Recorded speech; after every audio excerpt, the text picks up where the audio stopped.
Hello and welcome back to Blues Armory, where today we're talking Imperial Officer. Let's get into it.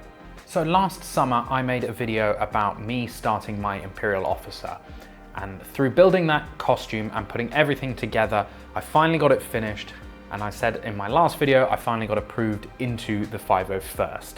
So as a follow-up to that video, I decided today to sit down and talk you through my entire Imperial Officer costume from head to tail, shoes, boots, whatever you want to call it. So let's start with the accessories because they're lovely and placed in front of me. So let's talk about these accessories. Let's start from the top. So I think when I did this video last time, I had the tunic together, I had some code cylinders that weren't accurate, and then a few other bits and bobs, but let's start from the beginning. So this is my Imperial Officer hat. It is one of the coolest things I own because it instantly transports you into being that Imperial Officer. This Imperial Officer hat is from Wamperware. It was recommended to me on some of the officer Facebook groups and on the IOC forums. It is a great hat. The only downside to this hat is that it only comes in a few standard sizes.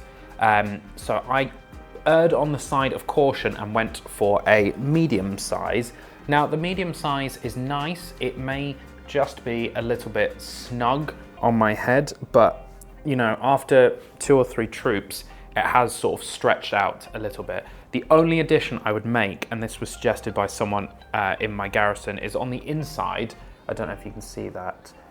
It's just this fabric material, which after doing a long-ish troop in this, it can definitely start to rub on your head and you end up with a line on your head. It's not the end of the world. It just is gonna take some extra fabric, maybe some silk fabric on the inside, and we can have that fixed. Next up, we have the, I thought that was broken for a moment. We have the code cylinders. Ooh, code cylinders, which my camera doesn't want to focus on. There we go.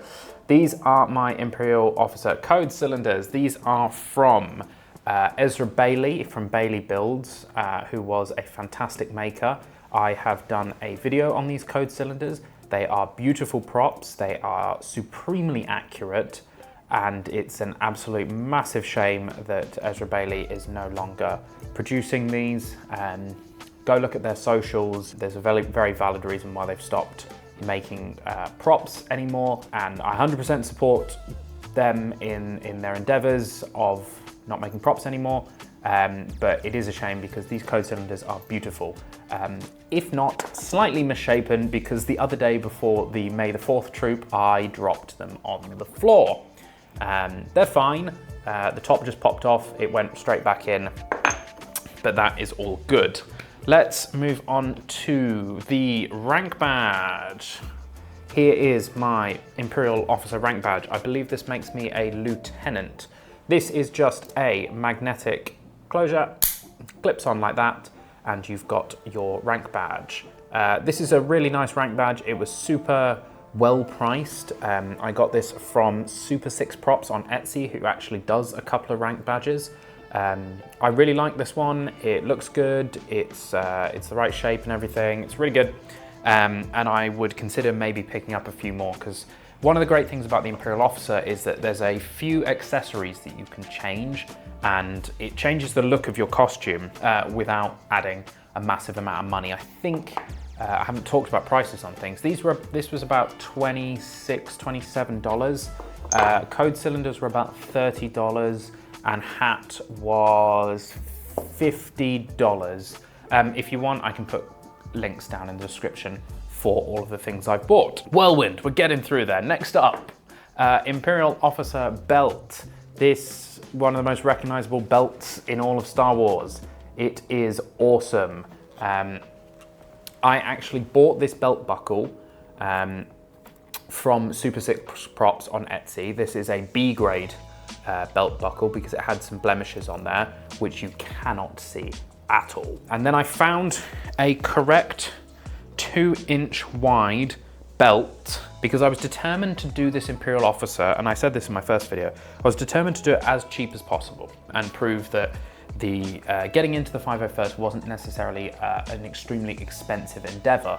So I wanted to do this as cheap as possible. So I got a really good deal on the belt buckle. And once I'd got that, I basically took this belt that I found, which has some horrible writing on the inside, flipped it over the inside of the belt buckle and then glued it down with some E6000 and clamped it for about 48 hours. Again, same with adding the silver detail, that's just punched into the leather. And although it does have belt loops, you can cut, there's nothing that says it doesn't have belt loops on the 501st, but either way, the belt goes up so tightly that the loops are covered, and then the other extra loops are just covered by my belt boxes. So not the end of the world, but I would preferably like to upgrade my belt. Because of how I've customized it, I actually can't go any tighter, and the more weight I lose, the harder it is for that belt to stay up. So I'm either gonna have to get some belt hooks or get a new belt. But it works for the time being, and I think it looks super cool. Next up, Imperial belt boxes. So you can go out and buy a beautiful set of real metal Imperial belt boxes, and there are even some I've seen that actually work. So you can put, I don't know, stickers, coins, patches, sweets, snacks. You can put whatever you wanted in it. I didn't want to do that because, again, I was trying to do it as cheap as possible. So I decided to 3D print my belt boxes. These were part of a pack of 3D files that I got for this TIE pilot from Galactic Armory. I decided to print out the belt boxes. Are they exactly the right size? No, but they are definitely in the window of the sizing that you're allowed, unless you look at Andor, and they're incredibly, incredibly tiny belt boxes. So I'd actually like to get a set of even smaller belt boxes to do that Andor style officer. But these ones work, so they were finished, sanded a lot, filled, primed, all that goodness. And then originally I painted them with like a dull silver spray paint. And although it looked good, and looked good enough to get me approved, the other day I decided that it would be really fun to wake up at 6 o'clock in the morning before we had a troop at 10 and repaint these. I stupidly thought at 6 o'clock in the morning that repainting my belt boxes would be a really good idea. I'm not sure it was. Let's see if they're dry. Luckily the weather here is blazingly hot, so paint dries really quickly. So I resprayed them in a proper metallic, shiny chrome, so they definitely look a lot more metal-like now. The only problem is I painted them and then clear coated them, and they were all good, and then they stuck like that on the way to the troop, and I peeled them off and some of the paint's peeled off. So we'll definitely have to give those another paint job, and then maybe looking at some other metal ones because those are super cool. Finally are my gloves. These are your just non-decorated black, put the right one on, black leather gloves. I've seen a lot of different designs for the glove. They do have this slight decoration on the inside palm, but I think you're okay with that. The gloves are fine. They were super cheap. They're probably not real leather. I've definitely seen some officers have ones that don't go as far up the wrist as mine do. They kind of stop about there, just enough to go under your tunic and have like an elasticated wrist, which I would definitely like to do. These gloves are totally fine. The only problem is they are winter gloves, which means they have a fleece lining, which means that after about an hour or two on the troop, your hands are big old sweat buckets, because it is super hot to wear these. So I'm actually gonna take them off. Speed round of all the accessories. Shall we talk about the tunic, even though I've already showed it to you before? Let's grab it. So this is my black Imperial Officer tunic. It hits all the standards of what is required for the 501st. I said this on my last video, I got it from Cosplay. They are the cheapest manufacturers of an officer tunic. It is one of those cheap Chinese cosplay websites, but with a little bit of work, these can actually become approvable. So the first thing I did was get the tunic tailored. They are standard sizing. They do sometimes offer custom sizing, but for speed and price, I thought I'd just get it tailored because tailoring is quite cheap in Dubai. I had it tailored so it fit me more, although I do need to get it tailored even more.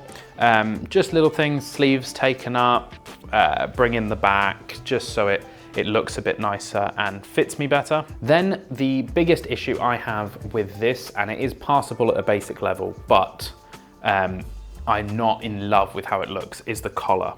So the collar, again, with it being standard sizing, it's really hard to get the collar flush against your neck like you see in the movies.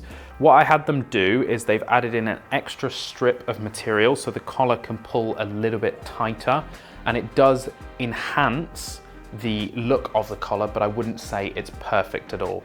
Ideally, and this could just be more money when I could just buy a new tunic, but ideally I would completely remove the collar, get them some new fabric and get a collar that rides up to the top of the neck a little bit better, just so it looks a bit more accurate to the films. But I think it looks fantastic and I'm really happy with it at the moment. So the last part of the costume that there's no point in me showing you is the jodhpurs, the trousers. The trousers with the flares just above the boobs. There is one small change that I did to the trousers from Cosplay, is that the flares were very droopy and they didn't look up to Imperial standards. So we got them interfaced, I think is the correct term, just where we had some more material put them so they just definitely hold their shape a little bit better. I would also suggest getting some stirrups into the bottom, because there's nothing worse than trying to put on a long boot and then realize that your trousers have ridden up all the way. At the moment, I don't have stirrups in my boots, so I actually just wear really long socks and tuck the trouser leg into the sock before I put the boot on. It's not ideal, but it definitely works and it keeps the trousers together and keeps them in the boot instead of riding up. And then the last thing I would do is just make sure you have the trousers tailored. My trousers at the moment are too big, so I kind of had to fold them over myself before we put the tunic over the top. But that's about it. The boots I've showed you before are a cheap pair of boots I got off Amazon quite a long time ago for a Han Solo cosplay. And again, it's one of those things that you probably want to look at changing. It gets me in for basic approval. They look fantastic, but trooping for 2, 3, 4 hours in those boots, they just weren't meant to be worn that long. They're not very comfortable to wear. And look, I've had them for a long time, so they are just coming to the end of their lives. So I'd like to get some proper leather riding boots, because obviously you can break those in and wear them in. Or maybe we just get the current ones resold. But that is my Imperial Officer. All in all, I spent less. I'm gonna have to do some math quickly. All in all, I think I spent under $300, and that got me basic approval into the 501st, and there's your jumping point off into the 501st. I think often people think that the 501st is this enormously daunting task where you need to spend thousands and thousands of dollars and you know, go straight and get an RS Prop Masters kit fully made and be a stormtrooper. That is fantastic, and if you have the means to do that, please go ahead and do it. But there are more inexpensive ways. Look, about $300, it's still not an insignificant amount of money, but it is a lot cheaper than going and spending 500, 600, 700, 1,000 plus on a costume for something that you may enjoy, you may not enjoy. I think one of the big things now that I'm making content on the 501st and I get questions from people asking how they can get in, is find a costume like this. If you're not sure and you don't want to drop $1,000 on something, find a costume like an Imperial Officer. It will get you cleared, it will get you in, you'll get access to this lovely community, and then you can see if it's for you or not.